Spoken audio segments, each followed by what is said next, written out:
Well, the NBA All-Star Weekend is upon us, and we're going to dive into what does your team need to get back to the Super Bowl. And today we're looking inside of the South divisions. And for one particular South team, which belongs to my beautiful bride, they got a lot to fix. It's the fabulous, fantastic football Friday edition of Snowman in the Morning. Hello, voice crack. And I say unto y'all, on your mark, get set, let's go. I can't do it. We'll do it live. Do it live. I'll write it and we'll do it live. Mister, will you please wake up, wake up, wake up, wake up, wake up?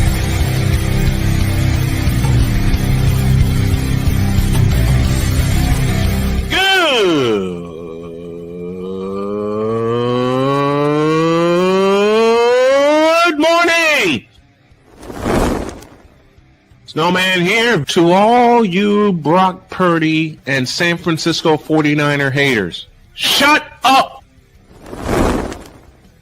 I got to thank you, Shane. I mean, whatever happened to the games where breaking 100 points was, I don't know, unusual?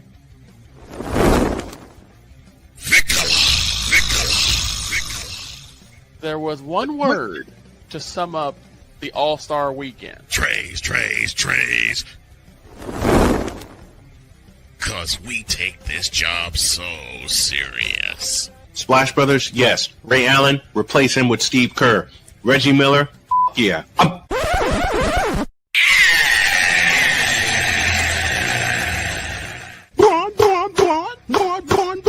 What in the all types of blue hell?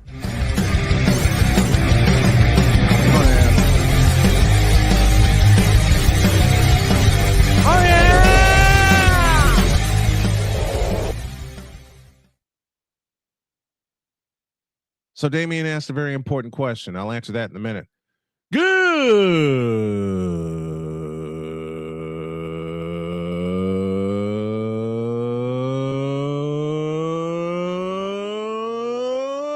morning and welcome one and all to the fabulous, fantastic football Friday edition of Snowman in the Morning. Glad to have y'all with us. This first hour is powered, of course, by Invader Coffee, fuel for the fearless.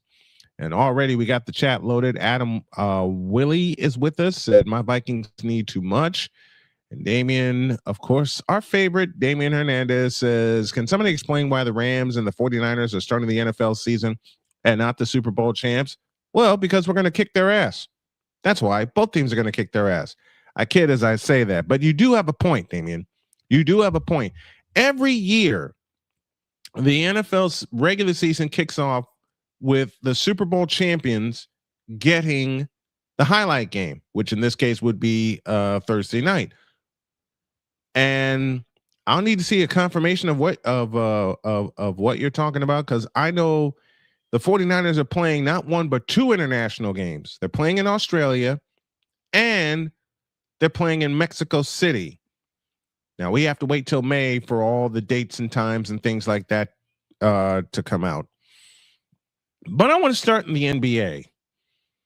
And I have issues with the National Basketball Association. Why, you ask? Because it's happening upon a weekend in which the NBA really sucks. Here's the take.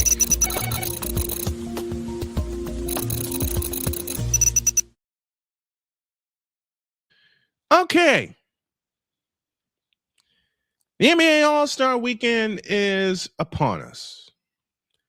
All of the festivities, all of the all-star things that are supposed to be happening are happening this weekend. There's just one little problem. There ain't no all-stars. I'm sorry. The All-Star Weekend sucks. It just plain sucks. No matter how much luster, no matter how much you try to decorate the All-Star weekend and last year's set of games blue chunks, you're not going to get the response that you did, say, back in 1988. And then you got a celebrity three-point contest? Really? Let me look up. And then you got NBA versus the world. They finally got that part right. 4 quarters, 12 minutes apiece. May the best team win. And I'm looking this up on the fly because I've been so out of touch with the NBA. I admit it, because it will be in Los Angeles in the Intuit Dome. Oh my gosh. And you know what? I may as well go all the way there. I may as well go all the way there. Let's look at the. Let me adjust my camera first because it's kind of lopsided. There we go. Let's look at the All-Star rosters because it's USA versus the world. Okay. The world. Okay. Here's the game schedule. Let's start there. And it's in Los Angeles. You have 4 games. 4. What the hell is that? You got the world team versus the All-Stars, the winning team of game 1 versus the USA Stripes. That's the second game. The third team is the losing team of game 1 versus the USA Stripes. And then game 4 is the All-Star Championship. What? You tell me, how the hell is this going to work? There are 2 U.S. teams, the USA Stars and the USA Stripes. The U.S. All-Stars were assigned to teams based on age, with the younger group placed on the USA Stars and the older group placed on the USA Stripes. Team World is composed, of international players. I'm reading this from NBA.com. Detroit Pistons head coach J.B. Bickerstaff and San Antonio Spurs head coach Mitch Johnson, good choices, will lead the USA Stars and USA Stripes respectively. Darko Rakovic, who the hell is that, of Serbia, will lead Team World. Can we just go East versus West? And Damian, a 1 versus 1 competition? No. You'll lose more fans than you did last year in San Francisco. So they're going to have 4 games. 4. Instead of 1 game, East versus West, may the best team win and actually play from the heart. Right? Let's look at these rosters, and I'm going to hate myself for this. The young team, the USA Stars team, consists of Scotty Barnes, Devin Booker, Cade Cunningham, Jalen Durham, Anthony Edwards, Chet Holmgren, Jalen Johnson, Tyrese Maxey. Pretty good. The USA team, the main team, will consist of Jaylen Brown, Jalen Brunson, Stephen Curry, who was out with an injury. Or does this indicate? I'm looking at a dot here next to Stephen Curry. Yeah, it indicates that player is injured and will not play.